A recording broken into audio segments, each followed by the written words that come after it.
Nossa nova história começa em uma noite chuvosa, em um templo que parece ter sido invadido, pois a sua porta foi derrubada. E vemos então um grupo de homens uniformizados entrando e perguntando se tem alguém naquele lugar. E enquanto a chuva continuava a cair, um garoto aparece na entrada do templo. E por um momento ninguém fala nada, e só dá pra ouvir os sons do trovão no fundo. E nisso, o homem que estava no centro olha para o garoto com seus olhos vermelhos e pensa em como pode ser possível alguém ainda viver na academia de artes marciais abandonada. Então, o homem pergunta para o garoto se eles podem passar a noite ali para evitar a chuva. E de primeiro momento, o garoto não fala nada, mas se pergunta quem são essas pessoas e por que eles estão cumprimentando ele tão educadamente, sendo que ele é só uma criança. Talvez eles pensem que ele é só um jovem taoísta aguardando aquela academia fechada?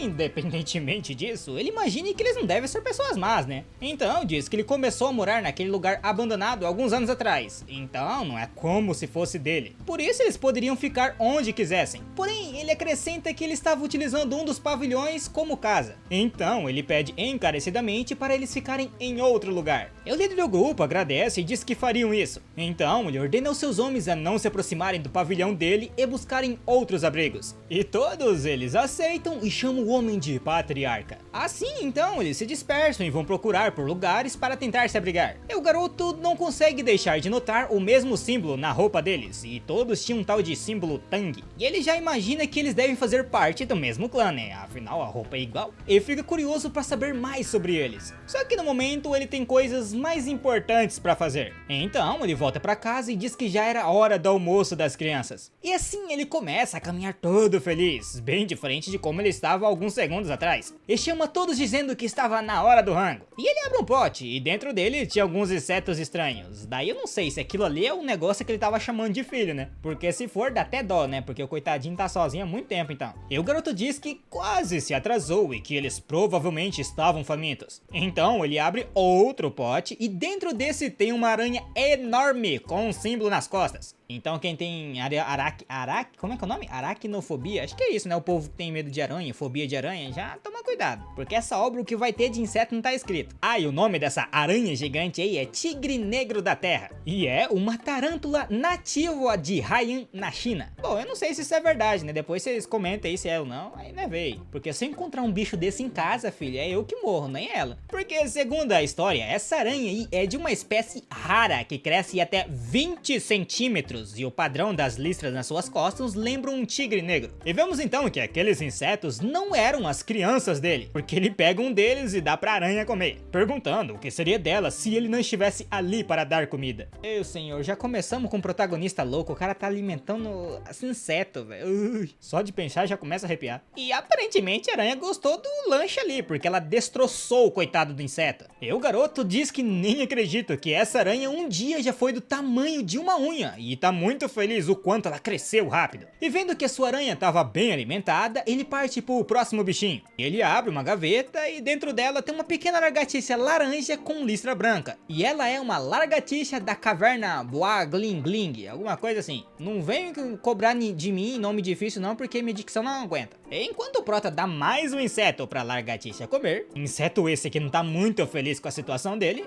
vemos que essa lagartixa é outra que tem padrão estranho de listas no corpo, igualzinha da aranha. E o prota diz que essa lagartixa foi muito difícil de achar na vida anterior, porque ele não tinha muito dinheiro, mas que agora ele pode sair por aí pra qualquer lugar, que ele facilmente conseguiria encontrar uma dessa espécie facinho. Afinal, a diversão dele é criar aqueles bichinhos ali. Nisso ele tenta fazer um carinho na lagartixa, mas ela dá uma mordida bem dada no dedo dele. Enquanto ele tava tentando tirar a lagartixa do dedo dele, nos é explicado que o prota já teve uma vida anterior. Basicamente, antes de reencarnar nesse corpo atual, ele era nada mais, nada menos que um streamer. E ele era bem famoso, tendo impressionantes 1 milhão de inscritos. E ainda disse que não tinha dinheiro, né? A cara desse, olha um meliante desse, tem 1 milhão de inscritos e fala que não tem dinheiro, é um crime isso. E ele era conhecido como Spicy Fabre. Ele era um biólogo que fazia vídeos como a história de um homem que teve um duelo de olhares contra uma cobra. Caracoles, olha o título do vídeo do cara, parece mais um clickbait do que um título de verdade. E bom, esse era o principal conteúdo dele, falar sobre animais e insetos venenosos do mundo todo. E parecia tudo estar indo bem, mas o problema começou quando ele fez uma live para comemorar os 1 milhão de inscritos. E o chat dele tava com raiva porque ele simplesmente não tinha uma mamba negra para mostrar. E é só uma das 10 cobras mais perigosas do mundo. Imagina você ter um negócio desse dentro de casa, pra que você vai ter um treco desse, velho? É tipo assim, ele até viajou pra África e ficou por muito tempo procurando pela cobra. Mas num desses dias de procura, ele decide fazer uma pausa, porque tava cansado, né? Só que justo quando ele parou, ele colocou a mão em cima de uma geladeira da casa dele e tinha exatamente essa cobra enrolada em cima dela. E sem nem ter tempo pra reagir, ele levou um mordidão da cobra bem na mão direita. E o chat já ficou preocupado e alguns tentaram ligar pra ambulância. Só que, né, ela é uma das 10 cobras mais venenosas do mundo e mais perigosa, então é óbvio que não deu muito tempo. E sem receber nenhum socorro, o Prota morreu ali mesmo, e ao vivo. E o mais engraçado, ou não, ele foi morto pela cobra que ele tava tanto procurando. E voltando ao presente, o Prota conseguiu se livrar da mordida da lagartixa. E ele então é chamado pelo líder daquele clã, que aparece na porta dele perguntando se ele estava em casa. E o Prota rapidamente esconde a lagartixa e vai atender a porta, perguntando se aconteceu algo de errado. E o homem só tava lá pra agradecer por ele ter abrigado eles da chuva e pergunta se o Prota não quer ir jantar com eles, pois eles pegaram um cervo e o Prota já fica incrédulo ao ouvir isso. Isso porque já fazia muito tempo desde que ele não comia carne decente. E durante esse tempo que ele passou sozinho depois de reencarnar, ele só tinha conseguido comer carne de cobras e lagartas. E ele fica todo feliz e diz que ficaria muito grato se eles pudessem dividir isso com ele. E assim eles então caminham mais para dentro do templo. E a chuva já tinha parado e os homens fizeram uma fogueira com um baita bifão assado, o que deixou o Prota salivando só com cheiro. E o homem então avisa que a carne vai demorar alguns minutos para ficar pronta e pergunta se ele não poderia fazer algumas perguntas pro Prota enquanto isso. E o Prota já fica meio nervoso, né, porque ele parece ter chamado muita atenção. Mas mesmo assim diz que o homem, que o Prota chama de ancião, poderia fazer quantas perguntas quisesse. E ele pergunta quantos anos o Prota tem e se ele vive ali mesmo sozinho naquela cordilheira. E o Prota diz que acha que tem uns 14 ou 15 anos. E o ancião estranha, né, que dizer que ele acha, como assim? E é óbvio que o Prota não poderia simplesmente dizer que ele reencarnou de outro mundo. Então ele decide inventar uma mentira que seja mais fácil de acreditar, dizendo que bateu a cabeça quando era mais novo e não se lembra de muita coisa. E o ancião diz que isso é bem possível e pergunta se ele tem vivido ali sozinho por todo esse tempo. E o Prota diz que sim, já que ele não tem nenhum talento, então ele só anda por aí pegando cobras e vendendo suas peles para sobreviver. E o ancião diz que isso é bem perigoso, mas o Prota responde que não tem problema, porque ele já tá acostumado a fazer isso todo santo dia. E um dos homens aparece e diz que trouxe uma parte da carne que já havia cozida e os olhos do Prota brilham ao saber que ele já poderia comer, né? O bicho tava com a fome de uns 10 mendigos também. E o ancião diz que ele deve estar realmente com fome, e o Prota agradece a carne, dizendo que fazia muito tempo que ele não comia nada daquilo. E o Prota então come a carne e pela cara dele parece ser a coisa mais deliciosa que ele comeu em anos. E o homem, que é o líder dos guerreiros, diz que o Prota pode ouvir enquanto come, então ele explica que eles, na verdade, estão procurando uma coisa por ali e querem saber se o Prota viu algo estranho nesses últimos tempos. Daí o Prota pergunta estranho o quê? E o patriarca diz que não sabe se pode falar, né? Mas o ancião comenta que eles devem um favor pro jovem ali, então eles poderiam contar. Até porque, como ele não sabe o que exatamente o que eles estão procurando, não existiria uma chance do Prota se meter em problemas. E como ele vive sozinho, também não vai poder contar pra ninguém. Daí olhando pra esse lado, não sei se é bom ou ruim, né? Porque isso firmou mais ainda que o Prota é um vagabundo que mora sozinho. Mas tá bom, né? O patriarca concordou e chama o ancião de pai. E o patriarca conta pro Prota, mas não ficamos sabendo o que é. Pois o Prota fica surpreso, já que ele achava que ele só tinha voltado vários séculos no tempo. Mas essa informação que ele recebeu confirmava que ele, na verdade, foi pra outro mundo. E seja lá o que for, o ancião fala que o Prota não precisa se preocupar, porque eles vão capturar essa coisa. Só que o Prota pergunta se eles vão capturar essa criatura pra poder cuidar dela, né? E os dois homens não entendem muito bem a pergunta. Eles até dão uma risada, dizendo que o garoto era muito engraçado. E finalmente eles revelam que o bicho que eles querem pegar é uma centopeia de mancha azul. E eles, na verdade, querem utilizá-la como remédio. E ouvindo isso, o Prota acha estranho, né? Porque ele achou que os carinha ali eram comerciantes. Porém, agora ele pensa que eles, na verdade, eram traficantes de drogas. Como é que ele chegou nessa linha de pensamento de chamar os caras ali de traficante de droga? Se fosse isso, eu já tava fumando Prota ali, tá doido? E bom, o Prota pergunta que tipo de remédio dá pra fazer com essa centopeia, né? E o ancião diz que a neta dele estava de cama com uma doença muito grave. E o núcleo da centopeia é a única coisa que pode salvar a vida dela. E o Prota não acha que seja possível usar uma centopeia como remédio. Porém, ele entende que os pais fazem de tudo para tentar ajudar os seus filhos. E provavelmente eles estavam tentando qualquer coisa para impedir que ela morresse. Nisso ele até comenta que sentia pena da centopeia centopeia, mas como aqueles homens ajudaram ele e até deram comida, o Prota declara que iria ajudá-los. E assim ele menciona sobre a centopeia e o Patriarca fica animado, achando que o Prota já viu ela em algum lugar. E pra tristeza dele, o Prota diz que nunca viu esse bicho. Mas pelo menos ele sorri e diz que sabe um lugar onde eles provavelmente possam encontrar uma. Até porque, embora ele tenha morrido por causa de uma cobra venenosa, ele acredita com confiança que ele é o melhor do que qualquer um quando o assunto são animais venenosos. E dentre as 8 milhões de espécies conhecidas, cerca de 20 mil delas são conhecidas por serem venenosas. E ele tem todas as informações sobre esses animais na cabeça, incluindo as centopeias.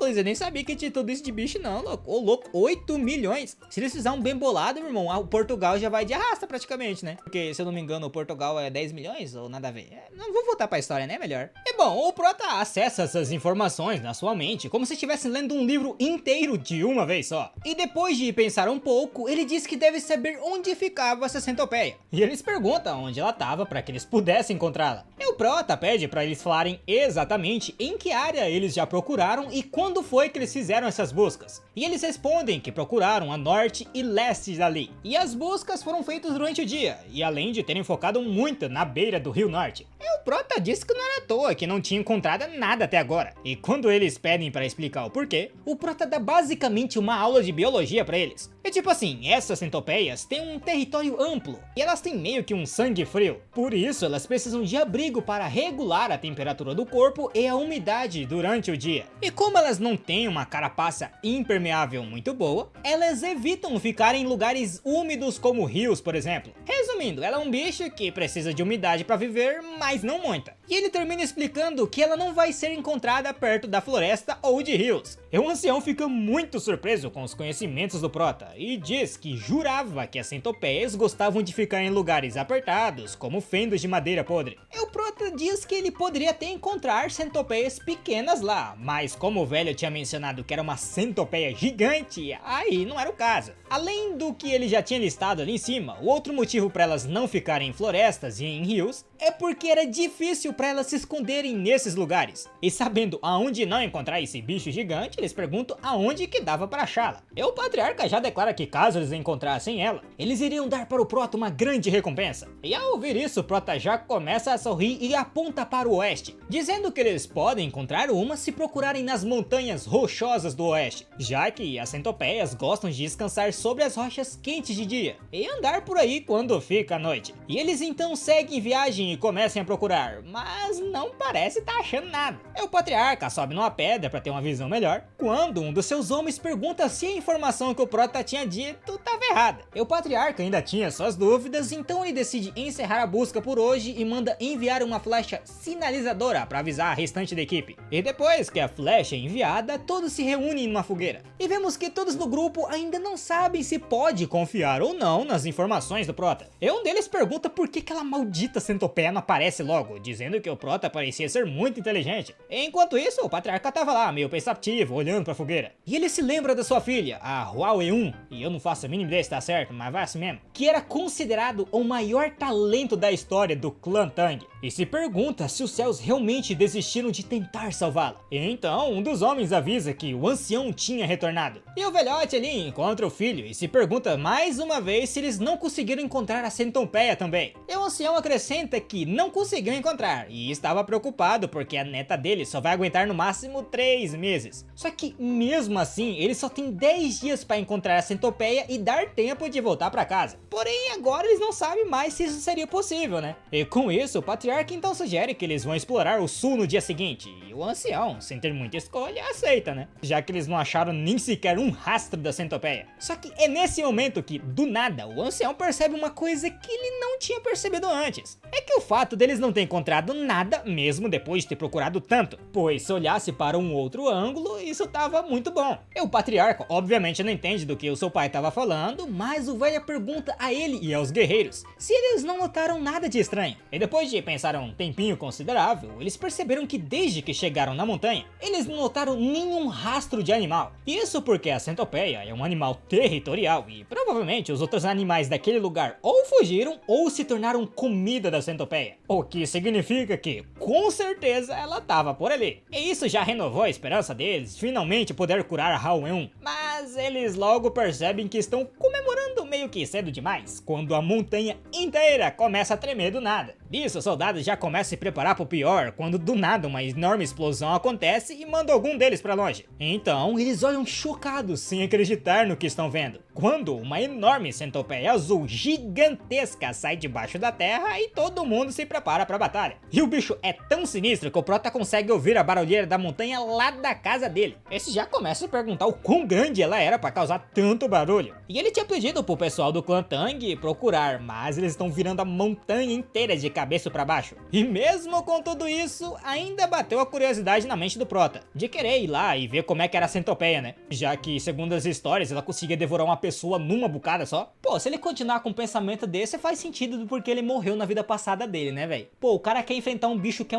sei lá, um prédio, tá ligado? No mínimo, sei lá, um sobradinho, não sei. E come literalmente uma pessoa numa bucada só e o cara quer lá ver, todo feliz. Mas voltando pra montanha, os caras realmente são bons de briga, porque durante esse corte eles detonaram completamente a centopeia. E até conseguiram pegar o núcleo que precisavam. E eles começaram a chorar porque agora finalmente poderiam curar a Huen. E o patriarca pede pro pai dele voltar até Sichuan para poder levar o núcleo até lá e cuidar dos guerreiros feridos. E ele fala que as desavenças se gravam no sangue e os favores na pedra. Traduzindo, eles quase esqueceram de voltar para casa do Prota e agradecer pela ajuda e dar a recompensa que ele merecia. E o ancião diz que seria correto receber o Prota como convidado e dar a ele o que ele pedir. E o patriarca então parte para visitar o Prota e diz que eles devem estar muito curiosos para saber como foi a grande batalha deles. E assim cortamos pro Prota e vemos que ele tá com vários filhotes de centopeia junto dele. E ele diz que de um dia pro outro ele simplesmente se tornou pai deles. E tipo assim, ele tinha colocado alguns ovos que recolheu na mesa da cabeceira depois de limpar. Mas quando ele acordou, eles tinham chocado e ele nem percebeu. E os bichos ficam toda hora puxando o cabelo dele e a roupa também. E o Prota até que gostava, né? Mas tava ficando irritado porque eles não deixavam ele em paz. Só que quando foi que ele conseguiu esses ovos, você deve estar se perguntando. Bom, pra isso a gente vai ter que ver o que tinha acontecido na noite passada, enquanto o pessoal do patriarca tava lutando ainda. E como um bom streamer é muito curioso, o Prota foi até a floresta ver a tal centopeia gigante. E ele até diz que se não fosse, não poderia se chamar de Space Fabre. E eu não faço a mínima ideia do que isso significa. E bom, esse loucão aí entrou bem no fundo do esconderijo da centopeia azul. E ele andou bastante até encontrar alguma coisa. E lá no fundo ele brigou com algumas criaturas e depois ficou exausto. Mas mesmo assim ele encontrou 3 ovos de centopeia e levou junto com ele. Pra sorte dele, a chuva já tinha parado nessa hora. E ele então amarra a bolsa com os ovos na cintura e fala que precisa ir para casa para lavá-los. E de volta em casa, ele lamenta de não ter visto a centopeia gigante ainda viva. Mas pelo menos ele conseguiu salvar os filhotes. E o Prota ainda continua irritado com os filhotes e ele fala que eles não vão precisar de comida até trocarem de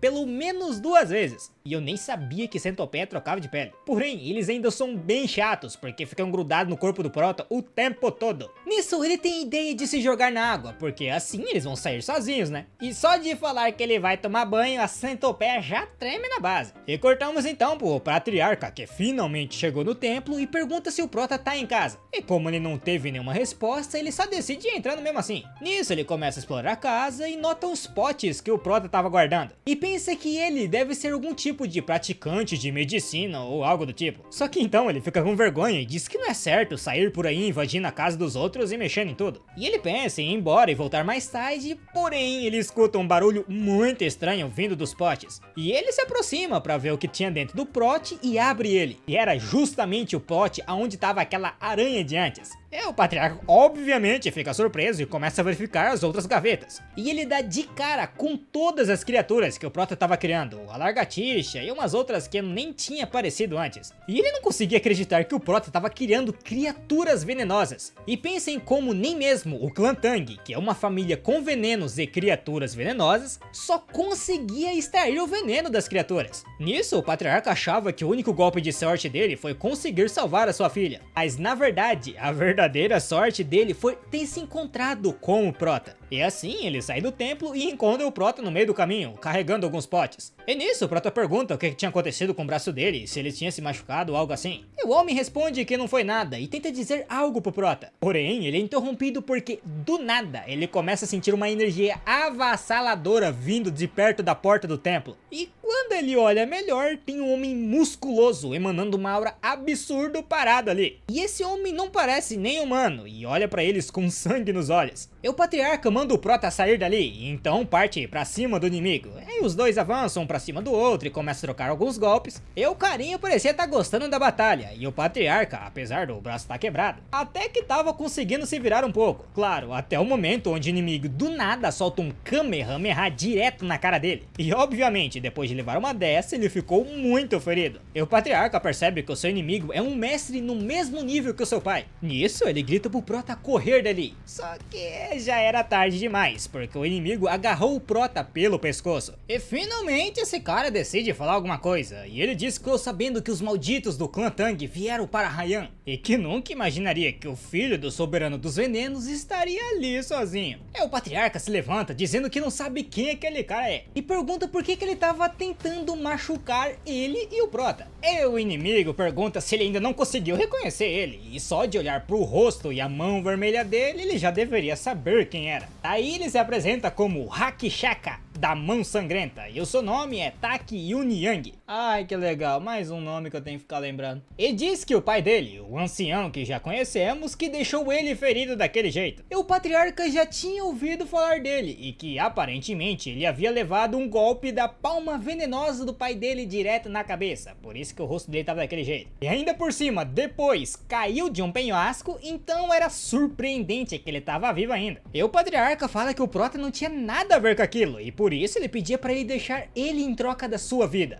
Mas o Unyang, acho que é o nome do velho lá, né? Diz que só nos sonhos dele que vai poupar o Prota e que vai matar qualquer um que tenha tido contato com o clã Tang. E o patriarca percebe que ele não tem a menor intenção de deixar o Prota vivo e fica sem saber o que fazer, já que ele mesmo já tá cuspindo sangue e tá todo acabado. Enquanto isso, o Prota já tava quase sem ar e tenta pedir pro Unyang poupar a vida dele. Mas não foi o suficiente e o gigante simplesmente olha pra ele e manda ele morrer. E a visão do Prota começa a ficar escura e ele só consegue ver o olho do inimigo brilhando. Até que quando ele tá quase apagando, as centopeias filhotes que estavam nele aparecem e começam a escalar o corpo do Unyang enquanto mordem ele. E o gigante fica sem entender nada, né? Mas diz que mesmo atacando com aquelas centopeias, não iria adiantar nada, porque elas não conseguem machucá-lo. Porém, ele para de falar quando do nada ele começa a cuspir sangue e ele então solta o Prota e desaba no chão. E é aí que o Prota percebe que o Unyang na verdade morreu com o veneno da centopeia. E ele fica todo nervoso e pergunta se aquele cara ali era mesmo um cara mau. E o patriarca, vendo tudo aquilo ali, fica parado de boca aberta sem acreditar no que estava vendo. Porém, então ele abre um sorriso e diz que esse jovem garoto não é só um mero convidado. E enquanto o Prota continua assustado por ter matado um cara, tudo que o patriarca consegue pensar é que o garoto precisa entrar agora mesmo pro clã dele. E assim cortamos para alguns dias depois da luta contra o Unyang. E o patriarca parecia ainda estar bem mal depois de levar aquela surra, então o Prota decidiu cuidar dele. E o homem agradeceu, e o Prota falou que ao invés dele apenas agradecê-lo, ele pode falar onde estão os companheiros dele. Assim o Prota poderia ir lá e checar se estava tudo bem com eles também. Porém, aí ele se lembra que não pode simplesmente deixar o cara doente ali e não tem como chamar um médico. No entanto, o patriarca diz que logo vai se recuperar depois de alguns dias de descanso. E o Prota se surpreende pelo cara conseguir falar normalmente mesmo depois de estar cuspindo sangue alguns minutos atrás. E diz que ele não estava nada bem, e sim em um estado crítico.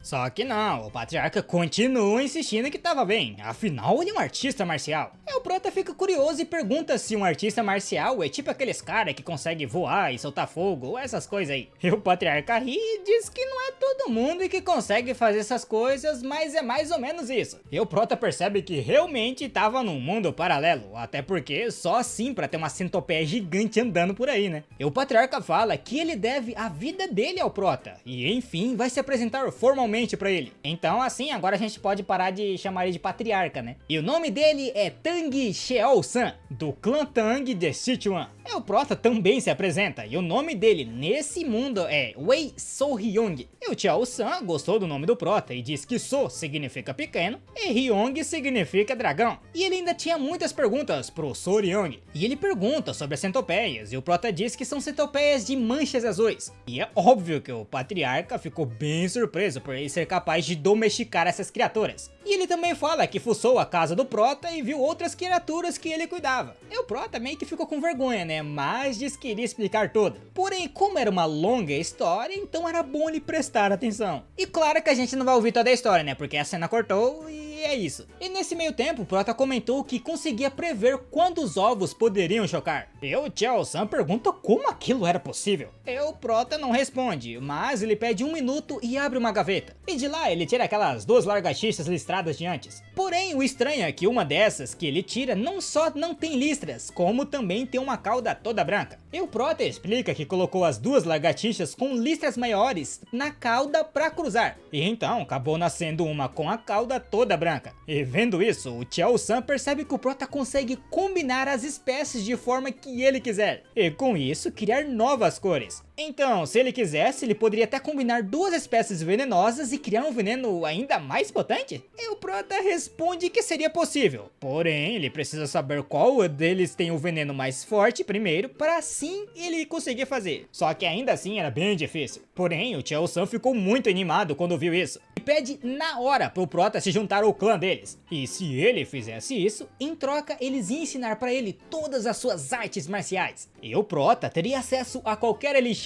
ou veneno que ele quisesse. Além de que existem ervas que apenas ele poderia criar. E talvez ele seja capaz de até dominar as 10 grandes criaturas lendárias e venenosas das planícies centrais daquele mundo de artes marciais. E tipo assim, como se isso já não fosse o bastante, ele ainda oferece a mão da filha dele pro Prota, que de início parece ter ficado todo animado com a notícia da filha. Só que na verdade ele estava mais animado de saber dessas 10 criaturas lendárias que o Sheol-san tinha falado. E pergunta se elas são tão incríveis quanto a centopeia de mancha azul. E o Patriarca confirma que sim, já que a centopeia é classificada como sendo de um nível muito inferior às criaturas lendárias da planície. E ele também disse que o Prota poderia esperar desde um escorpião gigante até um sapo que brilha como ouro. E essas criaturas vão muito mais além disso. E parece que todo esse jabá das criaturas deixou o Prota muito animado. E vendo isso, o Sheol-san fica satisfeito por ter convencido ele. E depois disso, nós temos um time skip de 2 dias dessa conversa. E os outros membros do clã Tang chegam no templo e ficam sabendo do ataque do Unyang. E o Sheol-san explica que ele provavelmente estava se escondendo para aperfeiçoar as suas artes marciais e que ele estava no mesmo nível do pai dele. E um dos soldados pergunta pro Sheol-san que se ele conseguiu derrotar aquele cara e mandar ele pro reino da morte, então ele deve ter sido capaz de atingir o reino dos 10.000 venenos, certo? Porém, o Patriarca disse que ele não conseguiu e quem na verdade matou o Unyang foi o Prota. E eles ficam surpresos por descobrir que ele era um guerreiro e agradecem por ele ter salvado a vida do Patriarca, perguntando se ele por acaso não seria um ancião rejuvenescido. E isso deixa completamente o Prota sem jeito. E o Sheol-san interrompe e diz que houve um mal entendido e pede para o Prota mostrar a centopeia para eles. E o Prota faz isso e explica que foram elas que mataram o Unyang. E eles ali ficam sem acreditar que alguém realmente conseguia domesticar esses insetos. E o Sheol-san explica que é por isso que ele decidiu chamar o Prota para fazer parte do clã deles. Porém, o Prota disse que precisava pensar um pouco melhor no assunto. E os guerreiros dizem que seria uma ótima oportunidade para ele. E o Patriarca então se levanta e diz que já deu hora dele sair. E então ele concentra tipo uma espécie de aura azul na sua mão e diz que ele não pode se atrasar. E o Prota já pergunta, né, se ele tava procurando alguma coisa por ali ou algo do tipo. E o Sheol-san explica que o Unyang praticava uma arte marcial chamada Garra do Veneno da Mão Sangrenta, que era uma arte maligna que precisava do sangue humano e de medula óssea das pessoas para atingir um certo estágio. Misericórdia, meu irmão, que negócio nojento.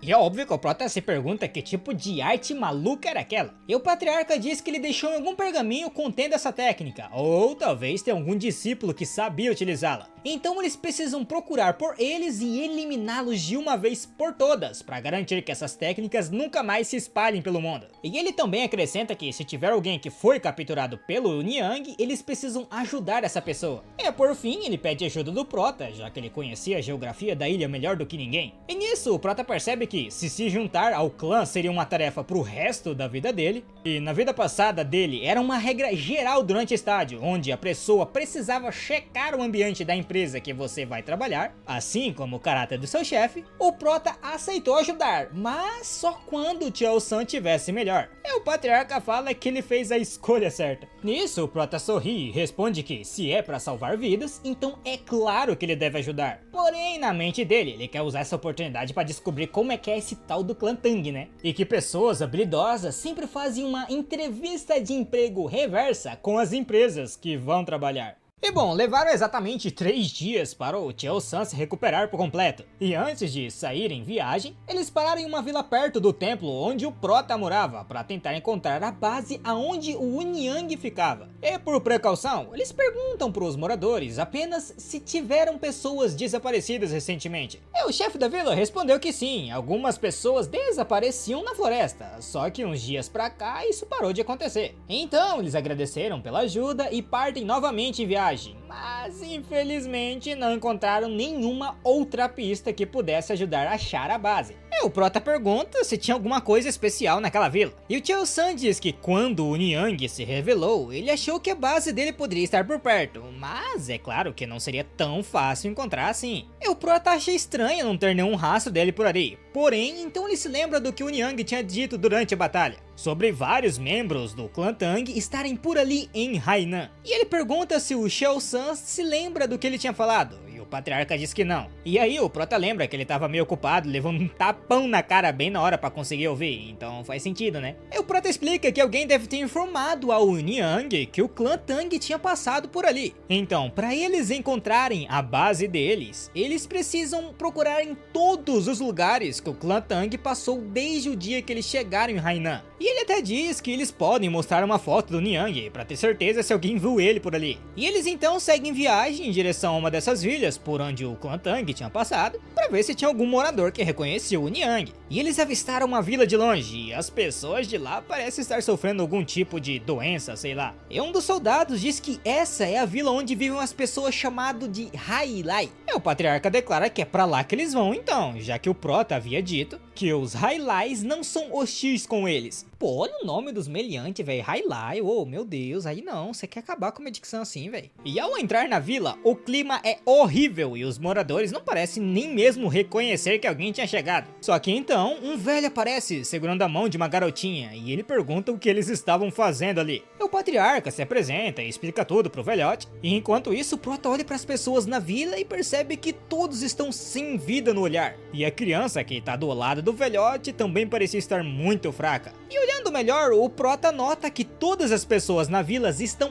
horríveis e parece ter tomado alguma coisa que não fez muito bem pra elas. E mesmo com tudo isso, o velho responde que não tem ninguém desaparecido e não tem nada de especial com aquela vila. E o patriarca tenta conversar e diz que, comparado ao número de casas, tem poucas pessoas ali. Mas o velho apenas corta a fala dele e, além de chamar eles de Han, diz que aquilo ali não é problema deles. E simplesmente manda eles irem embora. Ah, e o Han que eu tinha falado ali atrás não é o do sapo não, tá? É H-A-N. É An, sei lá, alguma coisa, né? Não vou ficar gemendo aqui, pelo amor de Deus, né? Nisso, o patriarca pergunta pro Prota se ele não tinha dito que os Huai iam ser amigáveis com eles. Eu, diante disso, o Prota não sabia muito o que responder, né? Mas é então que a garotinha que estava com o velhote, que se chama Mejin, acaba desmanhando do nada. E o velho pega ela nos braços e fica desesperado achando que ela tinha morrido. E acrescenta que ela era a sua última parente que tinha sobrado. E então o Chow-san diz pro velho que ele aprendeu algumas artes medicinais e pergunta se pode tentar ajudar. E ele diz que mesmo não sendo um médico, ele tem conhecimento sobre medicina. E o velho, diante disso, acabou aceitando, né? E finalmente revela que, na verdade, uma praga estava se espalhando por aquela vila recentemente. E agora, crianças estão morrendo e as pessoas saudáveis estavam sofrendo também. Aí, óbvio, né, ele agradece a ajuda do Chao-san e manda que eles deixem o grupo entrar na vila para começar o tratamento da garota. E enquanto eles correm até lá, o prota pergunta sobre as artes medicinais do Chao-san. E um dos soldados explica que, como o clã Tang é especialista em venenos, eles acabam desenvolvendo meio que indiretamente o conhecimento de medicina também. Fora que, como as artes marciais envolvem conhecer o próprio corpo, isso também ajudou. E é claro que isso desperta o interesse do prota, que achava que eles eram só um clã de assassinos que usavam veneno como arma. Mas ele percebe que seria ótimo aprender as artes medicinais ao invés de artes de veneno. Só que um soldado relembra a parte do clã de assassinos pro prota, quando ele diz que às vezes eles pegam alguns bandidos e injeta veneno neles só pra ver como é que eles vão reagir. Tava mais do que na cara que isso deixaria o prota com ainda mais medo do clã Tang, né? E bom, o dia passa e agora dentro de uma das casas a garota parece estar se recuperando. E o Chao-san explica que ele transferiu um pouco de chi para a garota, e isso estabilizou a respiração dela por enquanto. E o velhote agradece e pede para que ele salvem ela, pois ela era sua única neta. E o Chao-san fala que tem algo de errado com o pulso dela e pergunta se ela sempre teve o coração fraco desde quando nasceu. E o velhote responde que já faz meio ano desde que ela e as outras pessoas da vila começaram a se sentir mal. E eles chamam isso de doença misteriosa, e foi por isso que o velho mandou eles saírem de lá, pra não acabar pegando essa doença também, né? Pô, então no fim o velhote que tava sendo rude aí na verdade é um carinha do bom, viu? Vocês têm que entender o lado da outra história também,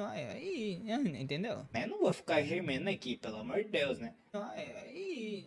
Entendeu? Sim, viu? Às vezes dá pra você aprender alguma coisa com Moá. Sua mãe, o que você tá vendo aí? Calma, mãe, tô aprendendo história, cultura com Moá, entendeu? Dá pra entender, dá pra aprender muita coisa, ô louco. Eu mesmo falo pra minha mãe isso, ela não acredita. Sim, mas tá, né? Voltando pra história, deixando esses pensamentos intrusivos de lado, o Chao-san diz que tem um remédio que pode ajudar e pede pra que eles chamem todos da vila. E o velho começa a chorar e diz que nem sabe como agradecer direito pela ajuda. Só que o prota percebe que o Chao-san tava escondendo alguma coisa. E assim a cena corta e o patriarca tá andando pela vila depois de já ter examinado os moradores. E um dos soldados, que se chama de Go-pai, diz que ele fez um bom trabalho cuidando deles e pergunta quais são os sintomas que eles tinham. E ele responde que os sintomas eram bastante comuns, desde letargia e olhos inchados até febre leve e pulsos irregulares. Além disso, os sintomas variam dependendo da pessoa. Os mais graves têm até problema no coração. E o Go-pai pergunta aonde estava o prota. E o Chao-san explica que ele estava meio cansado e decidiu deixar o prota no quarto dele por hora. E bom, falando no prota, ele tá desmaiado de cansaço. E o patriarca fala que isso é normal, já que ele tem seguido eles esse tempo todo sem saber nada de artes marciais. Então era normal ele se desgastar. E como ele já tinha terminado de cuidar de todos, o Chao-san decide ir até o quarto do prota pra ver como é que ele tava. E assim, cortamos pro quarto do prota e ele tá dormindo tranquilo junto com as centopeias. Até que o Chao-san chega. E ele entra bem de fininho. E quando ele chega perto do prota, por algum motivo ele levanta sua mão e dá um baita de um tapão na cara dele. O que é óbvio faz o prota acordar num pulo sem entender nada do que tava acontecendo. E óbvio porque o prota pergunta por que ele fez isso do nada. Ah, e óbvio, doeu, né? E o Chao-san pede desculpas e diz que fez aquilo porque tinha um inseto andando em cima dele. E vemos que realmente tinha um besouro na cara dele. E o patriarca fala que fez isso por instinto para proteger o garoto caso fosse um inseto venenoso. E ele mostra o inseto pro prota. E o prota reconhece na hora e se pergunta o que aquele besouro tava fazendo ali. Então ele perguntou mais uma vez sobre os sintomas dos pacientes e se todos eles sofriam com arritmia cardíaca. E o patriarca confirmou. Nisso, o prota percebe que a causa da doença pode ser muito bem aquele inseto ali. E esse bicho aí é chamado de inseto beijador. E não, ele não beija, ele é tipo assim, um beijador no quesito barbeiro, pelo menos é o que tá escrito na tradução. E ele ganhou esse nome porque ele suga o sangue na área dos olhos e da boca das pessoas. E eles são muito sorrateiros e sugam sangue da forma mais discreta até que os mosquitos. Por isso eles receberam também o nome de vampiros ou insetos assassinos. E o prota continua a explicação dizendo que esses insetos em si não são venenosos, mas eles têm vários parasitas nos estômagos deles. Então, ao ser picado por um, é bem fácil ser infectados por esses parasitas. E eles podem causar a doença de Chagas e estão em 7º lugar na lista de animais que mais matam humanos no mundo. Bom, eu não sei se essa notícia tá atualizada, mas se for isso, misericórdia, velho. O que tem de mosquito aqui perto de casa não tá escrito. Mas tá, né? Voltando pra história. Ele pergunta se os cachorros cachorros da vila ficam sem fôlego rápido ou demonstram algum sintoma parecido com os humanos, e o velhote confirma que sim. E agora que o Prota sabe o que é, ele diz que pode conseguir salvar as pessoas da vila se ele tiver o remédio certo. Nisso, Chao-san e o pai ficam só ouvindo a explicação do Prota, cheios de orgulho no rosto, só esperando pro moleque entrar no clã. E o patriarca diz ao Prota que, por eles serem do clã Tang, eles conhecem vários parasitas, e entre eles existia um chamado Gu, onde alguns dizem que eles até são de feitiçaria. Mas o que importa é que eles são criados por homens maus na China, e eles dão esses parasitas para as pessoas poder controlar o que elas fazem, ou só para causar o máximo de dor possível. E o Chao-san continua e explica que muitos guerreiros já morreram para esse parasita, ou foram forçados a cometer crimes até contra suas próprias famílias por causa deles. E ele fala tudo isso na frente do velhote, que fica tremendo de medo. Mas por conta dessas maldades, muitas pessoas procuraram um antídoto para esse parasita. E o patriarca explica que o clã que descobriu uma cura para esse parasita em específico foi justamente o grande clã Tang. E ele começa a se gabar e dizer que perto desse parasita, um mero inseto não era nada para eles. Então ele apresenta o grandioso Orbe Derrete Maldição, que o Prota diz que é um nome muito elegante para um simples remédio antiparasitário. Caracoles, como é que eu falei isso daqui sem errar, rapaz? Aí eu tô falando, minha dicção ela é seletiva, eu falo certo as palavras que é pra falar e não,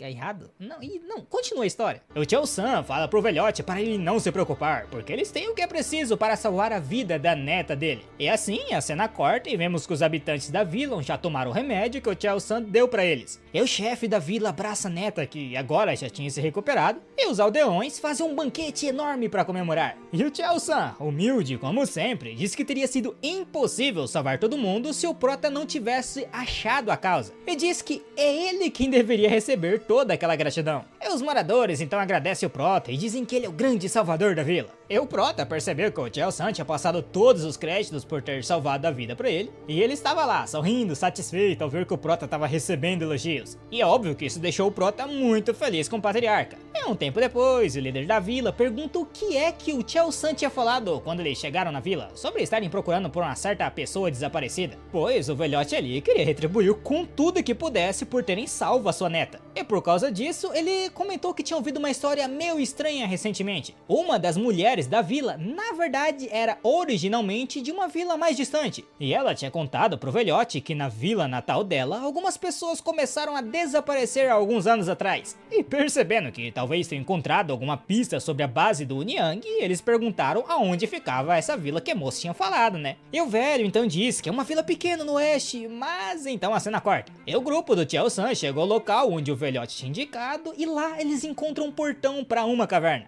Mas o pior é que ela não estava só cercada de veneno, mas também tinha vários e vários cadáveres. E um dos soldados tenta até tapar o olho do Prota como se ele fosse algum tipo de criança. Porém, o Prota fala que ele já viu tudo de qualquer jeito, então o que adiantava? E é então que um deles avista uma coisa bem estranha. E vemos uma espécie de pássaro segurando a cabeça de uma cobra com um bico. E o pássaro é gigante e começa a devorar os restos da cobra. E o pai fica pistola com a criatura e diz que não vai mais deixar ele desonrar os mortos daquele jeito. E ele então joga uma pedra contra o pássaro gigante, mas não parece que serviu de nada além de irritar o bicho. E ele olha pra eles com o sangue nos olhos, e o Chao-san sente que tem algo de errado. Nisso, o pássaro fica de pé e abre as suas asas, e então começa a soltar um tipo de fumaça. E essa fumaça derrete tudo que toca, inclusive os ossos do cadáveres que estavam ali no chão. E o Chao-san então rapidamente tapa a boca do Prota pra ele não respirar aquela fumaça, né? E puxa ele para trás, enquanto manda todo mundo recuar porque ele reconheceu que criatura era aquela. Aquele ali era um pássaro venenoso lendário chamado como Zhenniao. E bom, eles conseguem fugir e o Chao-san explica sobre aquele pássaro. E ele fica bem maior quando abre suas asas e o seu bico é de bronze, além do corpo todo ser coberto por penas roxas. E quando ele abre suas asas, tudo ao redor escurece e morre, se tornando veneno. E por último, ele tem uma corda dourada na cabeça, e o Chao-san diz que uma presença majestosa chamada de Zen ou Zhenniao. E o Prota pergunta se esse não poderia ser uma das 10 grandes criaturas venenosas que ele tinha falado antes. E o Chao-san diz que ele não só é, como também é o que está no topo dentre as 10 criaturas. E é conhecido também como o rei de todos os venenos. E isso deixa o Prota muito mais animado do que deveria. E ele pensa em como até as cobras mais venenosas da Terra nem chegam perto dele. É como se fosse uma arma biológica voadora. E o Patriarca explica que o bicho tinha sido atraído por cobras com veneno e, como eles viram, ele parece só comer a cabeça dessas cobras. E ele explica pro Prota que aquela ave lá é extremamente rara e é bem provável que ele só consiga ver ela uma vez a cada 100 anos. E ao ouvir isso, o Prota já liga o seu modo mestre Pokémon e pergunta se tinha como capturar esse bicho. E o Tchao-san fica orgulhoso com a determinação do Prota e pergunta se ele realmente queria fazer isso. E o Prota diz que sim, né? Mas o veneno dele parece ser muito legal pra tentar chegar perto. E mesmo assim, o Patriarca comprou a ideia do Prota e diz que se ele quer tanto assim, tinha um jeito, que é aprendendo as técnicas secretas do veneno do clã Tang. E com elas, ele poderia se tornar capaz de ser imune a todos os venenos do mundo. E tipo assim, ele até queria ensinar essas técnicas para o Prota, mas ele não pode ensinar para quem não faz parte do clã. Então era realmente uma pena. E então o Prota faz a pergunta que o Tchao-san queria ouvir. Ele pergunta se poderia fazer parte do clã, e com isso se ele pode se tornar imune a todos os venenos do mundo, até o do Zenial. E o Tchao-san diz que com toda certeza, e que se ele acertar agora, o Patriarca vai ensinar tudo o que sabe, sem custar nadinha. E ele também pede pro Prota cuidar bem do presente dele. E o Patriarca tira onda com o Prota, falando que se ele demorar muito pra decidir, talvez ele repense na ideia. Rapaz, esse Patriarca é bom no marketing, mano. Tá usando um bagulho de escassez? É bom, é óbvio, né, que diante de todos esses benefícios e mais essa pressão, o Prota aceitou. E como membro do clã Tang, ele vai aguardar pelos ensinamentos do ancião. Ou melhor, do agora Patriarca dele. E o Tchao-san então diz que de agora em diante, e para sempre, o Prota fazia parte da família. E eles voltam então para a caverna onde o Niang estava, e agora que o Zenial tinha saído de lá, eles conseguem entrar. Lá dentro, eles encontram um livro escrito com sangue, que o Tchao-san confirma que foi usado para usar as técnicas da arte da garra venenosa da mão sangrenta. Meu Deus, pra que é tão grande esse nome dessa técnica, senhor? Misericórdia. E como eles não conseguiram salvar ninguém, o Tchao-san decide que é melhor eles voltarem para Sichuan agora, já que conseguiram tanto a joia para curar a sua filha, quanto o manual das técnicas das trevas. Nisso, o Prota pede para eles darem uma passada no templo dele antes, para ele poder libertar os animais que ele tinha mantido guardado. E o Patriarca concorda, até porque eles precisam pegar os seus pertences também. E eles então iriam partir para a viagem, só que antes de sair, o Prota nota uma coisa estranha brilhando na entrada da caverna. E quando eles chegam perto, eles percebem que era uma pena do Zenial. O Tchao-san diz que o Prota merece ficar com aquilo como presente de boas-vindas, já que ele notou o interesse do Prota quando viu a pena. E o Prota agradece e até se confunde na hora de chamar o homem de Patriarca. E o Tchao-san diz que não gostou muito da forma como ele o chamou, mas que isso vai mudar depois que ele entrar para o clã e participar da cerimônia. E bom, o Prota tava achando que ele tava falando da cerimônia de iniciação, né? Mas pelo tom parece que o Tchao-san tava falando de outro tipo de cerimônia, só que isso vai ficar por futuro. E enquanto tudo isso acontece, cortamos pro pessoal lá no clã Tang. E nisso, o grande Patriarca, aquele velho que a gente viu antes e também o pai do Tchao-san, finalmente revela o seu nome completo, que é Tang Museong. Pô,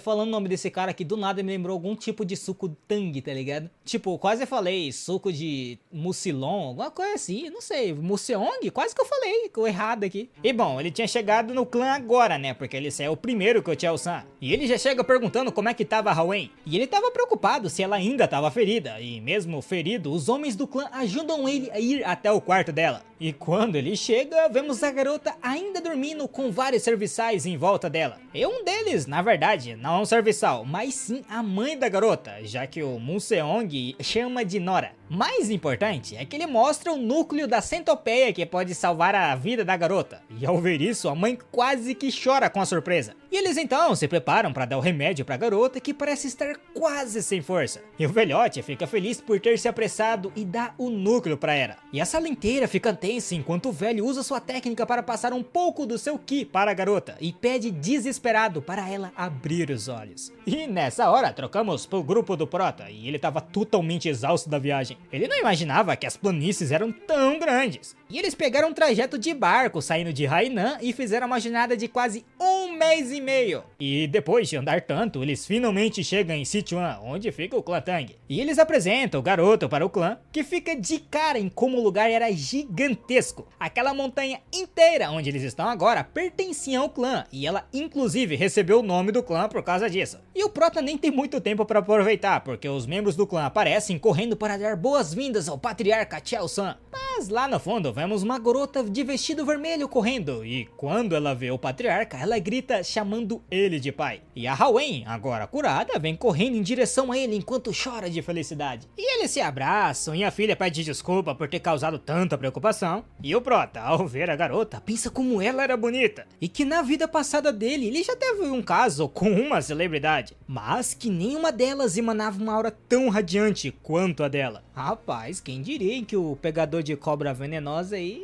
pegava outro tipo de cobra? Não, nada a ver, vamos continuar a história. O Chao-san então apresenta ela pro Prota, que ainda tá sem nem conseguir pescar direito depois de ver a garota. E ela, obviamente, estranha ele de início, mas quando o pai dela diz que ele uma vez chamou ela de flor, a garota já fica toda corada. E aí o Prota se lembra que uma vez o Chao-san tinha apresentado ela como uma das 3 flores principais das planícies centrais. E o Prota só ignorou porque queria ouvir sobre as 10 bestas. Mas bom, agora ele não pode mais ignorar, né, já que ela tá bem na frente dele. E vemos então um flashback sobre a vida da Tang Haowen. E ela é a única filha do clã Tang e é conhecida como a Flor Venenosa. E desde pequena ela carrega um fardo que ninguém conhece. No passado, os anciões do clã diziam que a aparência da Haowen não era boa o suficiente para se tornar uma das 3 flores de Murim. E para eles seria melhor procurar um genro adequado para herdar as artes do clã. E os anciões inclusive já falaram que o Chao-seon precisava de ter uma segunda esposa para isso. Mas o patriarca negou essa ideia sem nem pensar 2 vezes. E a Haowen concorda com a decisão do pai e diz que vai provar para os anciões que os pais delas estão certos. E desde então ela começou a treinar o máximo que podia para aperfeiçoar as técnicas do clã Tang e provar que era digna mesmo não sendo um homem. Só que a pressa é inimiga da perfeição e se você for impaciente durante os treinamentos, perderá o rumo. E no caso dela, acabou dando tudo errado. Ela perdeu o controle durante o treinamento e desenvolveu um demônio interior que acabou causando uma desordem no Chi dela, fazendo ela quase perdê-lo por completo, e foi esse o motivo que ela ficou à beira da morte. E então voltamos para um pouco depois do velho Museong ter usado o núcleo da centopeia para curar ela. E ela finalmente acordou, e a primeira coisa que ela faz é começar a chorar e pedir desculpas para a mãe por ter causado tantos problemas. E ela pensa em como só queria ser útil para o clã, mas tudo está acabado agora que ela perdeu todo o seu Ki. E ela conta isso pro avô, mas ele fala para ela não se preocupar e pergunta se ela tá pedindo desculpas por ter feito ele e o pai dela sofrerem. Mas no fim ela deve se animar porque ela conseguiu aprender a técnica dos 100 venenos que ela tanto queria. Nisso a Haowen dá uma olhada para sua mão e percebe que ela consegue usar a aura novamente, porém tinha algo diferente dessa vez. E o avô dela percebe, no entanto, fala que precisa explicar uma coisa para ela primeiro. E então ele conta toda a história do Prota para ela, o jovem guerreiro que não só ajudou a salvar a vida dela, mas também foi o responsável por ela aprender essa nova técnica, não de 100, mas dos 1000 venenos. E voltando ao presente, a garota tá lá literalmente sem palavras ao encontrar o Prota. E aí agora os dois não tá conseguindo falar nada, né? Porque um tá com vergonha e o outro tá impressionado, é isso. E bom, o Prota não sabia nem aonde enfiar a cara, porque ele não tinha percebido que esse tempo todo esteve chamando a filha dele de planta. E diz que é melhor que o eu dele do passado refletir sobre seus erros. Então ele diz pra garota que o patriarca tinha ido longe demais com a sua piadinha e se apresenta formalmente pra ela. E o Prota acrescenta que sabia da doença dela, mas que estava feliz que ela finalmente se recuperou. E a garota então sorri e se apresenta formalmente pra ele, dizendo que ela é a flor venenosa de Tang Haowen e agradece por ele ter salvado a vida dela e que nunca vai se esquecer da bondade dele pelo resto da vida. E se o Prota já não tava gamado nela antes, acabou agora pra ele, né? E ele começa a ouvir a voz do pai dela falando na cabeça dele, até que ele percebe que na verdade era o Chao-seon mesmo. E ele tava muito afim de empurrar a filha dele pro Prota, perguntando se ele não quer conhecer ela um pouquinho melhor. E o Prota mais uma vez não sabe onde enfiar a cabeça dele depois dessa, mas felizmente a cena corta pra mais tarde e ele vai tomar um banho depois de toda essa viagem, né? Ah, e as centopeias finalmente desgrudaram dele, quando ele falou que ia tomar tomar um banho e que elas tinham que esperar em um balde. Parecia que elas entendiam o que ele tava falando, né? Porque elas estavam fazendo isso. Era como se elas pudessem entender e até reagir às intenções do Prota, como por exemplo, quando ele teve a intenção de matar na luta contra o Rakshaka. E o Prota também se lembra que uma vez o Gulpai, um dos soldados do Patriarca, disse que essas lesmas eram na verdade criaturas espirituais e que depois ele deveria perguntar mais sobre o que são essas criaturas. Só que no momento o Prota não consegue parar de pensar no que o Chaosean disse sobre conhecer a filha dele um pouquinho melhor, e pensa que é melhor ele sair logo do banho, né? E a cena então corta pro Patriarca e sua família conversando, e o Chaosean diz que vai dar um dos quartos da ala leste para o Prota ficar. E o avô pergunta se ele realmente acredita que o Prota é tão talentoso quanto ele diz ser, e o Patriarca responde que o encontro deles dois não poderia ter sido por acaso, e ele também não só tinha um grande conhecimento sobre criaturas venenosas, como ele matou o Unyang, que era uma das maiores ameaças contra o clã. Fora que ele também conseguiu encontrar umas criaturas lendárias, né? E todos eles ficam admirados com a capacidade do Prota, mas o Patriarca puxa um outro assunto pra mesa. E ele diz pra Haoen que ele estava planejando tornar o Prota o genro dele, e pergunta o que ela achava dessa ideia. E óbvio que ela não parece ter gostado muito, né? Já que ela ficou um pouquinho em silêncio e pensa que logo agora que ela conseguiu a técnica dos 1000 venenos, e poderia ser útil para o clã, surge uma ideia de ter um genro. E ela olha para o seu pai e diz que ela também faz parte do clã Tang e entende o que o pai queria dizer. Então ela se levanta com raiva e fala que se o jovem guerreiro acha que merece se casar com ela, isso era uma coisa que ela mesma deveria descobrir. E então ela sai correndo para procurar pelo Prota e o Chaosean pede para que o Prota tenha cuidado, porque por mais bonito que sua filha seja, ela também tem espinhos, assim como uma rosa. E a Haoen diz que ela chegou muito longe para aprender as artes do clã, e se ela parar agora, os anciões que desprezavam ela antes nunca vão a reconhecer como digna. Então ela mesmo vai examinar que tipo de pessoa é o Prota, para saber se ele é uma pessoa digna mesmo. E falando nele, ele tá sentado pensando exatamente na Haoen, e ele sabe que ela provavelmente guardava rancor dele, e pergunta pra Centopeios o que ele deveria fazer agora. Mas é aí que a Haoen aparece e dá um susto nele meio que sem querer, e ela diz que tá com um pouco de pressa e pede a mão do Prota ali mesmo. E óbvio que ele fica sem entender nada e pergunta se não era melhor se conhecerem bem primeiro antes de partir pro casamento. Só que na verdade ela queria literalmente a mão do Prota e diz que ele entendeu tudo errado. Pô, calma aí, né, amigão? O cara tá tipo assim, acabou de conhecer a guria, já tá querendo ir pro casamento. Não, calma, relaxa. É triste, né, mano? Quando o homem tá apaixonado, velho, começa a pensar um monte de coisa. O que já é surpreendente, o Prota tá pensando nisso, né? Já que ele vivia pensando em cobra, veneno, inseto, tudo venenoso. Se bem que ela é a fênix venenosa, né? Então não saiu muito da linha. E depois de um silêncio constrangedor, a Haoen diz que só queria verificar o pulso do Prota e não pedir ele em casamento. E ela se senta ao lado dele e pede desculpas, pois apareceu do nada e agiu daquela forma rude. E ela acrescenta que o Prota ainda não atingiu a maioridade, mas já parece ser muito maduro. Bom, mal sabe ela quem é o Prota de verdade, né? Daí ela explica toda a história dela pro Prota, sobre como ela era filha única da casa principal e por isso era vítima de esquemas de famílias secundárias, e então os anciões planejavam conseguir um genro que fosse mais capaz do que ela para assumir o clã, e que a posição na família que o Prota teria poderia mudar completamente se ele se casasse com ela. Daí ela pede desculpas de novo e diz que tem algo para confirmar com o Prota, e que também não tem intenção de tratá-lo mal independentemente do que aconteça, até porque ele foi a pessoa que salvou a vida dela, então ela diz que vai tratar ele como um convidado ou talvez até como irmão jurado da família. E o Prota responde que estava tudo bem e oferece a mão para ela examinar, dizendo que ela pode confirmar o que precisava. E ela então coloca o dedo no pulso do Prota e começa a sentir a aura dele, e ela explica que não são todas as pessoas que conseguem aprender as técnicas do clã. Alguns corpos aceitam bem as toxinas que eles usam, enquanto outros não. E como era uma técnica que exigia que a pessoa vá se acostumando aos poucos com as toxinas, à medida que a sua energia interna se desenvolve, eles começam com 5 venenos e vai subindo gradualmente até os 100. E somente aceitando todos eles é que dá pra atingir a maestria. E ela termina de examinar o corpo do Prota e diz que felizmente o corpo dele sim pode aprender as técnicas de veneno. Porém, o corpo dele é o corpo de 10 venenos. Então ele só poderá ser resistente a 10 toxinas. O que é bom, né, já que existem 10 bestas lendárias certinho. E ela então fala que é impressionante, principalmente para alguém que não nasceu no clã Tang, mas que em termos de habilidades gerais, o prota ficaria no máximo no nível de um artista marcial de primeira classe, e é o máximo que alguém sem talento inato poderia alcançar. E depois disso, ela diz que precisa se retirar e agradece a compreensão do prota. E ele então percebe que, como só pode resistir a 10 venenos, isso significa que ele não vai conseguir capturar o Zenial, que é uma ave que pode lançar qualquer tipo de veneno. E óbvio que para o prota essa foi a pior notícia possível. E já a Hawen foi tomar um banho para relaxar, né? E lá ela percebe que desde que acordou com aquele núcleo de centopeia, o corpo dela vem emitindo um cheiro bem estranho o tempo todo. E ela está tomando banho mais vezes no dia para se livrar daquele cheiro, mas não adianta. E ela se veste e fica se perguntando se aquilo era algum tipo de punição por ela falar de forma ingrata com o prota, que tinha salvado a vida dela. E falando no prota, mesmo depois de receber aquela notícia triste, ele tá dormindo tranquilo, como se nada tivesse acontecido. E então ele tem um sonho estranho com a Hwang, só que ela tá falando de um jeito meio esquisito. E ele pergunta se aquilo ali era um sonho mesmo, e a voz diz que pode até parecer, mas tudo aquilo ali era real. E ela diz que só assumiu aquela forma da Hwang pra não assustar o prota, porque na verdade ela é a mãe das centopeias de mancha azul. E óbvio, o prota não entende muito bem o que estava acontecendo, né? E do nada aparece 3 garotinhas que abraçam ele. E ele percebe que elas devem ser a filha daquela mulher. E o prota então pergunta por que ela estava aparecendo no sonho dele. E a mãe explica que foi morta sem misericórdia e por isso guarda um enorme rancor. Mas que por agora o seu espírito estava preso dentro do núcleo interno. E ela estava dentro do corpo da Hawen, mas percebeu uma chance de curar esse rancor que ela vem sentindo. E é por isso que ela apareceu no sonho do prota. E ela chama ele de benfeitor e diz que tudo isso só foi possível porque ele cuidou bem dos filhos dela. E o prota percebe que, no fim das contas, ele foi o responsável por atrair as pessoas para a centopeia, causando a morte dela. E ela diz que, se não for um incômodo, o prota poderia realizar um pedido para ela. E bom, o prota concorda sem pensar nem 2 vezes, né? Declara que faria qualquer coisa que ela pedisse. E a mãe das centopeias pede para que ele continue cuidando das suas filhas, até que elas cresçam completamente. E ela explica que essas crianças precisam ficar perto de Ki, da pessoa que tem o núcleo interno da mãe, que no caso era Hawen. E o prota percebe que então, para que elas sobrevivessem, elas precisam ficar perto da Hawen até que cresçam completamente. E a mãe das centopeias explica que o motivo do cheiro que tá saindo do corpo da garota é que ela tinha amaldiçoado ela para que nenhum homem jamais chegasse perto dela de novo, impossibilitando ela de ter filhos assim. Então ela faz uma proposta: o prota pode deixar os filhos dela perto da Hawen para eles absorverem o Ki do núcleo da mãe que estava dentro dela. E, em troca disso, talvez ele consiga ganhar o coração daquela garota. Só que o prota fala que isso é uma situação ruim para ele, porque ele não deseja tirar proveito dessa situação da Hawen. Nisso, a mãe das centopeias diz que ele é uma pessoa nobre, mas pergunta como então ele pretende superar aquele desafio, e que a Hawen parece estar procurando por um homem forte. E a mãe das centopeias ali não estava em condição de conseguir um núcleo das 10 esferas sagradas para ele no momento. E o prota, quando ouve falar das 10 esferas, tem uma ideia, mas não explica o que é no momento, apenas pede para ela confiar nele que tudo vai dar certo. E no dia seguinte, ele chama a Hawen pra conversar e explica pra garota tudo que a mãe da centopeia tinha explicado pra ele. E diz que se ela anexar as centopeias no corpo dela e deixar que elas absorvam seu Ki, o cheiro estranho ia sumir rapidinho. E ela pergunta, né, se tava tudo bem ele compartilhar as centopeias com ela sem pedir nada em troca. E outra, ele também poderia ter pedido alguma coisa como compensação se ele quisesse. Só que o prota fala que nunca ia conseguir se aproveitar de uma mulher numa situação ruim como aquela. Então ele se recusou a ser desonesto com ela. E ao ouvir isso, ela diz que vai aceitar o auxílio dele sem oferecer nada em troca e vai dar ouvidos às palavras do pai dela. E ela chama ele de irmão e diz que conversar com ele faz ela perceber que existem coisas mais valiosas do que talento nato ou proeza marcial. E nisso, o prota diz que percebeu uma coisa conversando com ela. Já que ele só pode armazenar 10 toxinas de uma vez, então como a gente já estava pensando, ele diz que vai usar esses 10 slots para armazenar as toxinas das 10 criaturas mais venenosas das planícies centrais. E depois de ouvir isso, a Hawen percebe a determinação nas palavras do prota e diz que ele estava pensando em se tornar o mais forte por causa dela. E em todos esses anos, aquela foi a primeira vez que um homem fez uma confissão tão ousada. Daí ela pergunta, né, se ele percebe o que ele acabou de dizer, e o prota é meio songamonga e não percebeu bulhufas nenhuma. E a garota diz que esse é um caminho para se tornar o mais forte, e o que é incrivelmente difícil, que poderia demorar mais de 10 ou 20 anos, ou talvez um esforço de uma vida inteira inteira pra conseguir. E ela diz que como fazem 3 anos até ele completar a maioridade e poder se casar, se ele conseguir dar cabo de pelo menos uma das 10 bestas lendárias até lá, então ela aceitaria se casar com ele. Nisso ela se levanta toda envergonhada por ter falado aquilo e deseja boa sorte pra ele. Porém, ela fala que é melhor ela levar uma das centopeias com ela pelo menos por enquanto, pra elas começarem a absorver o Chi, né? E ele diz que elas não mordiam, então ela não precisava se preocupar. Mas na hora de entregar pra ela, ele fala que elas precisam ficar com a mamãe por agora, ao invés do seu pai. E é óbvio que isso deixa a Hwen muito envergonhada. Mas bom, deixando essa milação de casalzinho de lado, agora somos transportados para o patriarca da família. O Museong começou dizendo que o talento extraordinário do jovem guerreiro não parecia ser o suficiente para conquistar o coração da Hwen. Só que alguma coisa estava acontecendo entre eles, porque nesta manhã eles estavam muito próximos. E a mãe da Hwen comentou que na verdade parecia que o prota foi rejeitado pela Hwen. E o Museong não entendeu muito bem, né? Além de que forçar um casamento realmente não era a coisa certa a se fazer. Então, o melhor é apenas deixar os dois desenvolver sentimentos um pelo outro. Nisso, a mãe do prota perguntou pro patriarca se não era melhor eles deixarem a Hwen cuidar do treinamento de artes marciais do prota, já que assim eles passariam um tempo juntos, né? E o patriarca concordou. E o Museong continuou dizendo que eles deveriam descobrir se o sábio ancião curandeiro poderia conceder a graça do elixir purificador de medula e essência, já que se a aptidão do prota fosse baixa, eles tinham que dar um jeito de aumentar, né? E o Chao-san respondeu que talvez isso nem seja possível, já que nem com a Hwen eles conseguiram permissão. Ah, e falando na Hwen, justo nesse instante ela chega ali. E quando ela entrou, ela tava meio corada. E ela também ficou meio surpresa, né? Que os três estavam juntos ali. De qualquer forma, ela declarou que tinha algo a dizer a todas. E com muita vergonha, ela declarou que iria fazer o que o pai dela tava dizendo. Daí o pai dela não entendeu, né? Do que ele tinha falado que ela tá aceitando. Nisso, a mãe da Hwen perguntou se ela tinha se interessado pelo prota. E como ela só ficou corando bastante, eles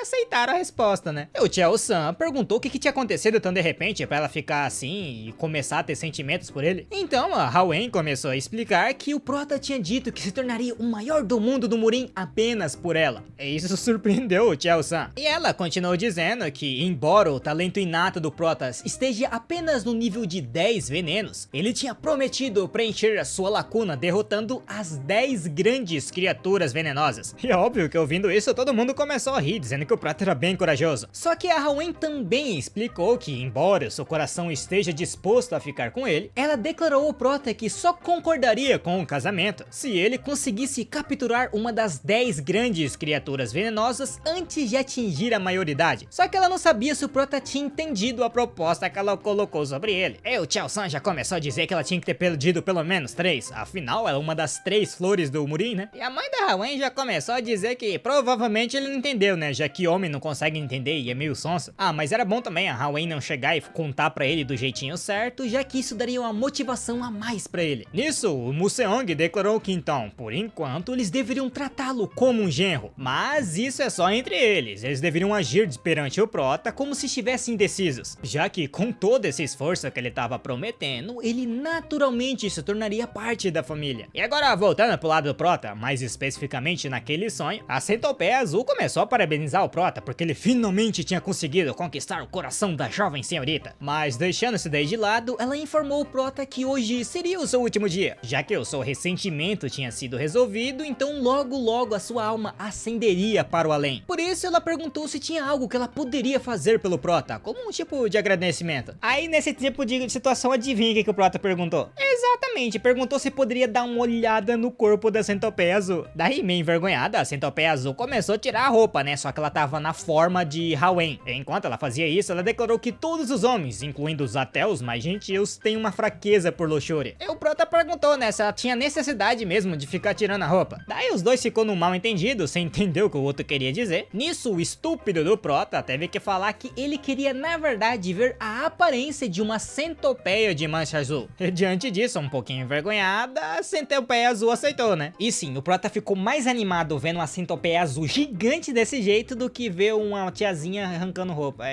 Cada uma. Daí ele já começou a alisar a garra da centopeia, perguntando se era prova d'água. Enquanto isso, ele tava pedindo se podia tocar na centopeia, sendo que ele já tava tocando, né? Enquanto isso, as criancinhas ali tava toda envergonhada. E quanto mais o tempo passava, mais o Prota ficava doido. E a centopeia azul começou a se perguntar se suas filhas iriam ficar bem na mão desse doido aí, né? Porque essa fissura que o Prota tem com os animais exóticos, vamos dizer assim, era tudo menos comum. Eu tô falando que esse protagonista não bate bem na cabeça, ele fica mais emocionado com inseto do que mulher. Rapaz, se continuar desse jeito, ele não vai ter filho, né? Porque ele só gosta de inseto. Mas tomara que ele dê certo com a Hawen, né? Porque ela é uma fênix venenosa, então pode ser que dê certo, eu acho. E bom, um tempo depois, o Prota foi chamado e o Shao San comentou que a Hawen já tinha explicado toda a situação pra ele. Por isso que, de agora em diante, o Prota seria tratado como o genro deles. Daí eu não entendi, né? Eles falaram que não ia tratar ele, mas vão tratar? Não tô entendendo agora. E o Prota falou que ainda faltava 3 anos pra ele atingir a maioridade pra isso, né? Aí o Shao San explicou que o casamento naturalmente aconteceria quando ele for maior de idade. Aí o Prota tentou falar mais alguma coisa, só que a mãe da Hawen mais o Museong entrou no meio, parabenizando e cumprimentando o novo genro. E olhando pra Hawen, o Prota começou a se perguntar o que tava acontecendo, porque não deveria ter condições pra esse tipo de casamento, e eles simplesmente aceitaram sem nenhuma discussão. Mas como o Prota ia sair mais na vantagem do que na desvantagem, ele aceitou essa situação. Nisso, o Shao San começou a dizer ao Prota que antes que ele pudesse aprender as artes venenosas do clã Tang, eles precisavam mostrar algo ao Prota primeiro, que era o Salão dos 10.000 Venenos. E era algo que com certeza o Prota iria adorar. Enquanto eles iam até esse Salão dos 10.000 Venenos, o Museong comentou que para o Prota, como membro da família Tang, dar os seus primeiros passos no Salão dos 10.000 Venenos era uma tradição preciosa para toda a família. E o Prota ficou louco por causa disso, porque tipo assim, se o nome do salão é de 10.000 venenos, deve ter 10.000 tipos de venenos diferentes, né? Só que neste momento algo ou alguém acabou interrompendo os pensamentos do Prota. E era ninguém menos que a futura esposa dele. E bom, aquela cena e visão que o Prota teve foi digna de Oscar. E vendo o quanto o Prota ficou feliz, os futuros sogros dele já começou a rir. E comentou que caso o Prota ficasse olhando tanto pra filha deles, ela iria ficar seca, né? E até mesmo a Hawen pediu para que o Prota olhasse pra frente, né? Já que ele tinha que prestar atenção onde ele tava andando. De qualquer forma, um tempinho depois, eles chegaram no tal salão, onde tinha 3 pessoas guardando. E bom, aparentemente, nem o próprio patriarca tinha autorização de abrir aquilo ali sozinho, pois foi o velhote do Museong que pediu para que eles abrissem. E além daquela segurança rigorosa que eles tinham, o portão era pesado pra uma chinela. De qualquer forma, depois de abrir o portão, eles poderiam entrar. E o Shao San começou a explicar que aquele portão é forjado com aço Kinyu, que era proveniente das terras selvagens do sul, e até mesmo abrir aquele portão era considerado uma grande honra. Mas de qualquer forma, o negócio mais legal tava lá dentro, né? E aquele ali era o tesouro onde o clã Tang armazena todos os seus venenos. E como ele tinha dito antes, aquela ali era a câmara de 10.000 venenos. Ah, e era bom o Prota não ficar tocando as coisas, né? Já que é veneno,